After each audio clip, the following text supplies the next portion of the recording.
name is Kate Powers, and in this interview, I speak with family friend and current Vice President of Blumhouse Television, Lisa Niedenthal, about her experience in the media and entertainment industry, as well as her observations on emerging technology and trends from a professional's perspective. So, just to start, what is your current title and what does your job consist of? My current title is Executive Vice President, Head of Physical Production for Blumhouse Television.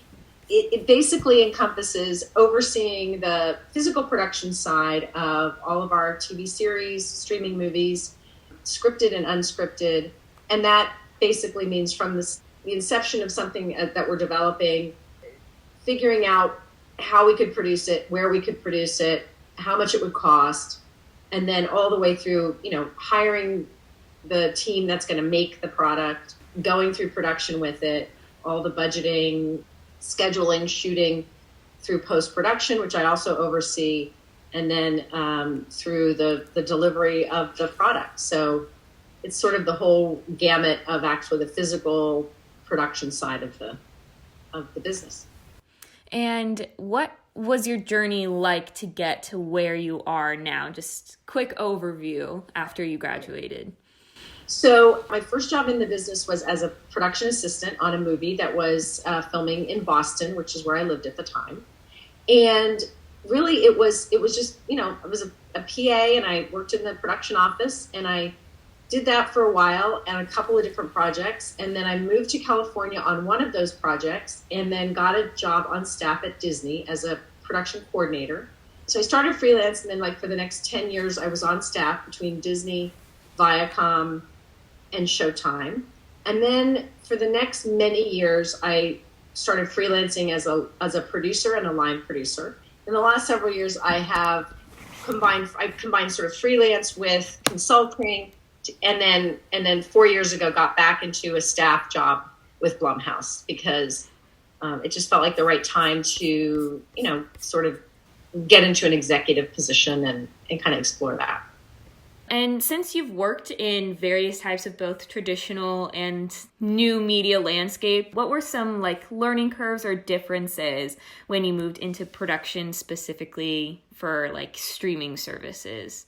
Some of the challenges are that the streaming services most of them started as tech companies. And that's a very specific kind of a work model. And so part of the challenge when you're producing for those companies is that they don't really understand the business as well. I mean, they're getting better and they've hired a lot of people who've worked in the business for years. But at the beginning, it's very difficult to they're like these behemoths with lots and lots of money and lots of reach, but they don't always understand how to make the content. And that's what we're here for. But that does present challenges because they don't always understand why things cost what they cost, or why, there are creative decisions that are made and the talent relations that go along with that. So that's one of the things. And also I think since the streaming world has exploded, just the sheer volume of work makes it very competitive, right? So to find a great place to shoot something and get a crew that's available, that's a good crew, and all of those kinds of basic production challenges have just gotten more difficult. That's interesting. Those are some things I hadn't considered before, is that you're not dealing with media people. You're dealing with tech people. Yeah. And then on the flip side of that, what are some benefits to creating content for streaming services? I mean, look, they have a lot of money, a wide reach, and it's a marketplace that, I came out for many years as a producer out of indie film, which was very difficult. We've talked about that before, sort of how hard it is to develop and raise money and get your indie film produced. And now a lot of those stories are being told in the streaming world, and they're very open to that, and they have a voracious need for content. I think has meant that a lot of product has been made and stories have been told that wouldn't have been before. That's what we like to hear. I definitely have seen that. I've been exposed to just so many more things I never would have watched before because they're on streaming services. Yeah. How has the rest of Hollywood kind of reacted to this boom, whether it's writers, other producers, companies, talent, etc.? Well, look, I think it's been an accelerated, I think what's happened in a lot of areas is that people have accelerated through their careers very fast. And sometimes, and that's great that there are those opportunities. But on the flip side of that is that there are people, showrunners, for instance, who really haven't had the foundational experience that make them really good showrunners. So they may be talented writers, but they're not really seasoned in what it means to be a showrunner. On the other hand, it's allowed for a lot of opportunity, a lot more diversity in the business, and talent coming up who may not have had other opportunities. And there's been a real focus on that, which is fantastic. I think that's something really interesting for us to know, as both like a positive thing to look forward to, but also as something to watch out for. Is you might be placed somewhere you're not quite ready for, and you have to adapt very quickly if you're moving that quickly through your career. Yeah, and I think it's really about, not to say that you shouldn't take the opportunities, you should, Mm-hmm. but you should be open to learning still within that role, and being open to collaboration and mentorship and that sort of thing that can sometimes people resist when they have a big title. But you should really just always open yourself to that and learn, because it is a collaborative business and we have a lot to learn from each other at all times in our career and in every position. I'm not sure how much you're involved. I mean, you seem involved in pretty much every aspect of these productions, but in terms of distribution of them, whether it's streaming or just in general, how are episodic things different from like a standalone film? Is there any difference? They're different in the sense that in the making of them, there's some slight differences. It's really about schedule, but we're still selling the same thing. Like, for instance, right now we have 2 series that we're doing for 2 different divisions of Amazon. They're both ongoing series.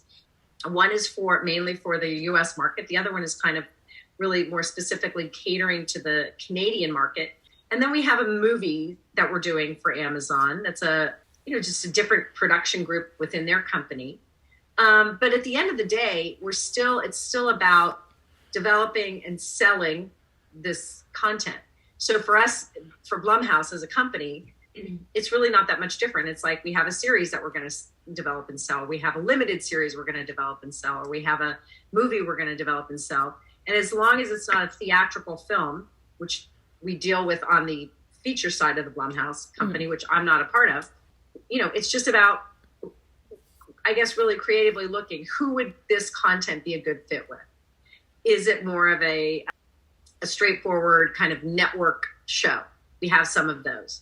Or is this something that has the kind of edgier content that would be better suited to an HBO or a Showtime or Amazon or Netflix or whatever? So it's really about knowing the product, knowing the creators of the product, and finding the right fit. And with kind of paying attention to which audiences are going to be served best, which markets and things, how do you think streaming services have affected audience behavior and consumption of content?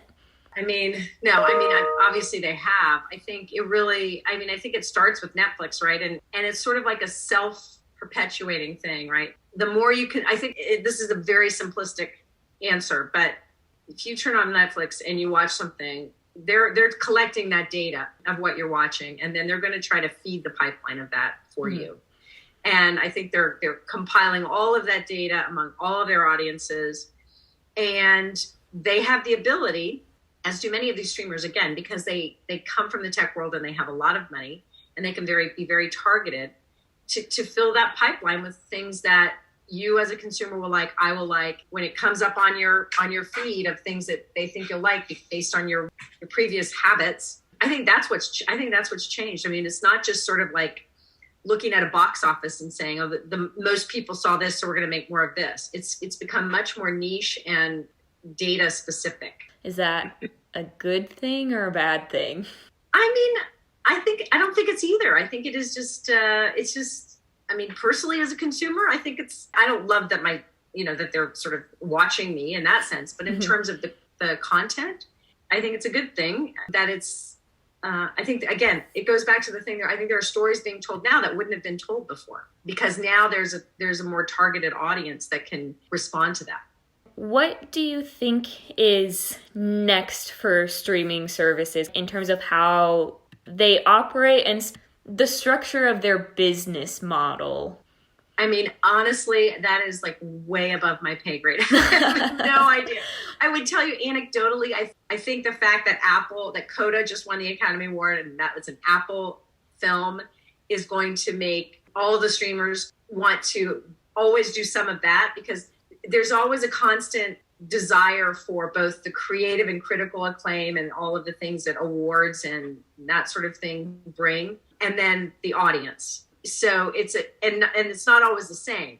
It's not always that every film that wins an Academy Award is the one that the most people saw. But if you win an Academy Award, you can attract really high level talent, and then the high level talent will hopefully bring in the viewership. I'm not sure if that answers your question, but yeah, I was keeping it broad. What prompted me to kind of like ask that, one thing that I've thought about is kind of the way people got fed up with cable and having a million different channels that they were paying for and not watching. I'm thinking of that sentiment starting to happen with streaming services. Is this kind of bubble gonna burst? It very well could. I mean, I think it's all about them differentiating from each other. It's a huge audience. It really still starts with the content. And if there's an anchor show that you really, really want to watch, then, like if you really wanted to watch Handmaid's Tale, you were going to have to get Hulu, right? Mm-hmm. So I think the content's still going to drive that. But I do think there will probably get to a point where maybe you can't sustain 10 streaming memberships, because it's just going to then why didn't you just stick with your cable or your satellite, whatever. I think that's just a marketplace thing that'll sort of settle itself out, especially if some of the streamers start to say, if there's too many devices accessing your account, we're going to start charging you for that. That's going to, I think, maybe have a reset on people too. So shifting away from the streaming related questions, how do you define success, like a successful production, and what is it like when something isn't as successful as you would like it to be? Well, I mean, look, at the end of the day, you can have a success. I did this a lot in my indie film producing career. I would have a fantastically fulfilling experience on making a film, and not that many people saw it. Mm-hmm. And it didn't make its money back. And so that it was a success in the sense that we might have made a good film that touched some people, and we told a story we wanted to tell. But it's not really a success unless the marketplace says it's a success. And I think sometimes we lose sight of that, and I think one of the things that we love to do at Blumhouse is to kind of tick both of those boxes. We want to make great content that makes people think and is making a statement in the world, but we need the audience there too, because we are a commercial endeavor and this is a business. Mm-hmm. It is all well and good, especially when you're in an academic situation, to say, I'm going to make, and some people do this, and that's fine. I'm going to make my movies for me, and I don't really care who watches them. But eventually, if you really want to have an impact on the world, you're going to have to bring the eyeballs to your content. And something we've talked about before, especially with COVID and everything, is, are movie theaters going to die? Yeah, I hope not. Unfortunately, I think there was a sort of an adjustment down to the number of screens and that sort of thing. And I think I don't necessarily think we're going to go back to growing big screens, because I think as long as we have Marvel and big tentpole movies and that sort of thing, people will like to go see those in the theaters. Mm-hmm. I think what we're gonna see fall away are these little, more independent theaters where you go see a great art film from France or something, and now most people are going to watch that at home.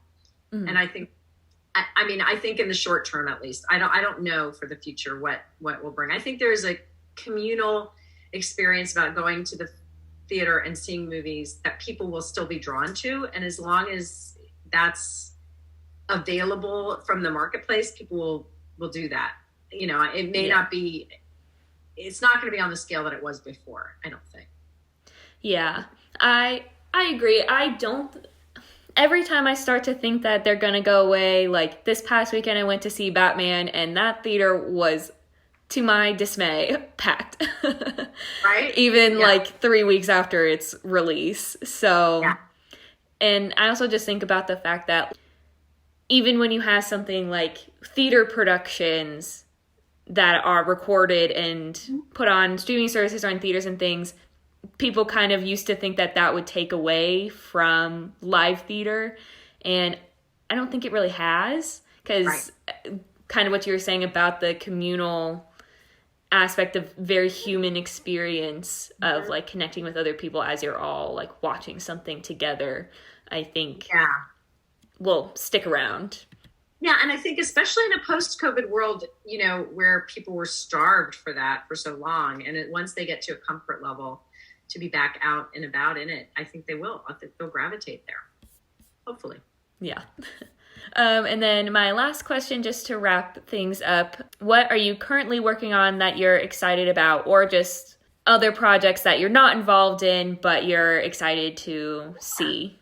I will say that the thing I'm most excited about right now, because took up a lot of my life over the last year, is an NBC and Peacock show called The Thing About Pam. That is a Renee Zellweger stars as in a true crime Dateline story that we just aired the 4th of 6 episodes on NBC and Peacock on Tuesday of this week. And so 2 more episodes. And it's a really great story. It's an amazing performance by Renee. It's a very, it's a sad story of murder, but it's also, you know, a really great collaboration with us in Dateline and NBC. Josh Duhamel stars in it, Judy Greer, and it's a great show, and we're super excited about that. And we're excited about the idea that we'll do more. It's a limited series, but we could do more seasons of different crimes and collaborate with Dateline and NBC. I may have mentioned we have a ongoing series for Amazon called The Horrors of Dolores Roach, which we did a pilot for last year and is now greenlit for 8 episodes and is going to start prepping in Toronto in a few weeks. And that was from a podcast by a guy named Aaron Mark. So if you're interested in podcasts, you can listen to that. And it's sort of a really dark story that sort of has some comedic elements and deals with gentrification and lots of issues that I think are really interesting right now. And Justina Machado stars in that. And then the film side, I'm excited about Black Phone, which is coming out, and Megan, which is another couple of features that Blumhouse is working on that just as a consumer, I'm looking forward to. So awesome. Well, thank you so much for letting me interview you. You're welcome. Anytime.